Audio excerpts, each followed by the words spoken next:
I'm Paul Davey, and we have such a special guest with us today. This is Johnny Engström. There we go, he's saying it with me here because we're just trying to get the pronunciation correct, and I think I was unbelievable at Swedish. Was I?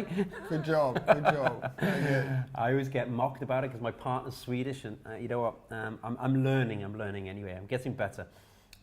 Johnny has, he's an artistic director for the incredible Guy Kramer.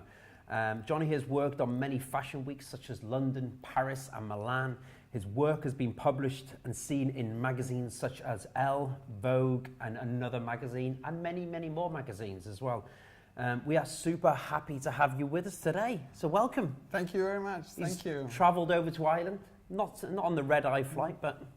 Yeah, early flight this morning. But, early flight. Yeah, it was very good, thank you. Very good indeed. Yeah.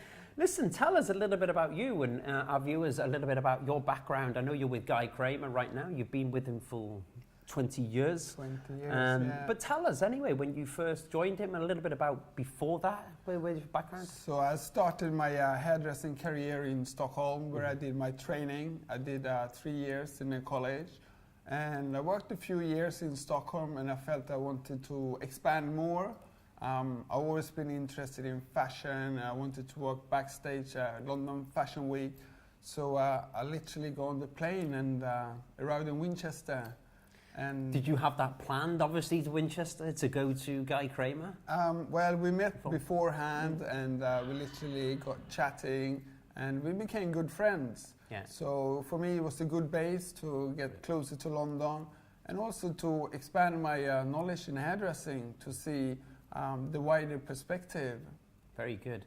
I mean, for me as well, I mean, Guy Kramer is such an international name, and it's a worldwide recognized name. So for me, even for you traveling from Stockholm, look, I mean, it was, it was going to be a good place to go and work anyway, right? Yeah. You know, they do education, he travels an awful lot, so that would have created a great deal of opportunity, surely, for you. It sure has. I mean, even though there's been a lot of opportunities, I still had to work very hard. Before I started heading my own shows, I was assisting a lot backstage to learn from very creative people. And like so, I then moved on and expanded my knowledge and started to do my own shows and seminars. Yeah, tell us about the shows that you've done, because you've done quite a few, right? All the designers. Yeah, plenty of designers. I mean, London and Paris and Milan. So every six months, every season, there's another show. So you kind of have to adapt with the fashion and move on. Listen a lot to the designers, what they get their inspirations from. Yeah, I mean, we are like fashion interpreters and hair creators, I guess. So you have to take a brief from a designer and sort of interpret it into the hair brief as well. So that's very, very important. But listen, tell me about, like, you're an artistic director. I mean, that's a journey to get there, right? I mean, how would somebody who was starting off, how would they get to that sort of artistic director position? Well, in the beginning, I came as a stylist, and I literally had to build up my knowledge. So I did a lot of training in the evenings for myself in tonguing and blow drying and all different aspects within styling. So from there, I then built up to do seminars, winning some awards, and from there, I then became an art director. Very good. Like what you said there, you did a lot of work at home, you did a lot of practicing at home. Tonguing, you had formal education though, did you? Or did you sort of try and, I mean, just watching other people as well, right? Yeah, so it's sort of from everywhere. You kind of get a basic teaching in classic tonguing. So from there you then have to move on to maybe learn finger waves or different directions working with the tools that you have in the salon, really. Okay, very good indeed. Look, I mean, for me, when you are training that way, I think if you put in the time, I mean, if you learn something, I mean, even from the class today that you're going to do, if you learn something, it doesn't necessarily mean that you can do it, right? You have to practice it and perfect it.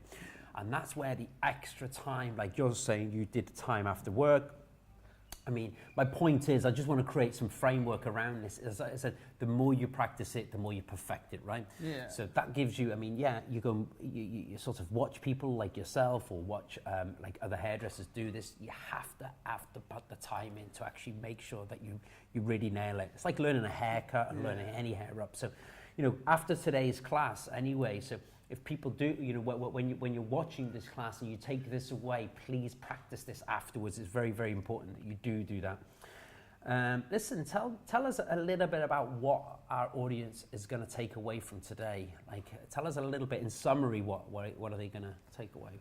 Well, I feel that lots of people in the salon are a bit scared of putting hair up. Totally agree. Yeah. Totally agree. You might be a salon group or a salon with 10, 15 stylists, and maybe one or two would do hair up.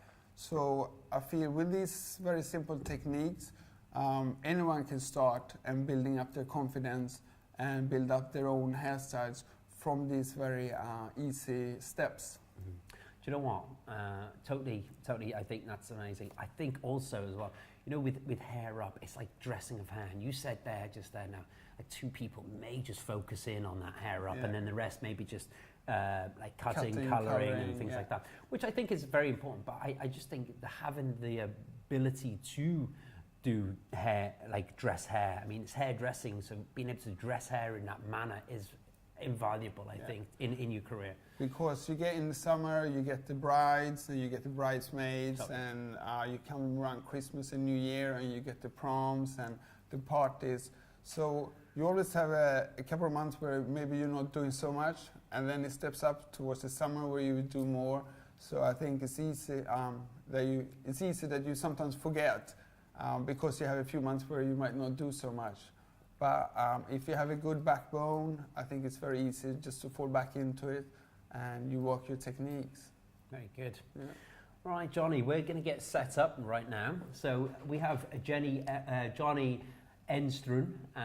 He's going to be getting ready now for his class today. So he's artistic director for Guy Kramer, and he's going to be doing a classic hair up, right?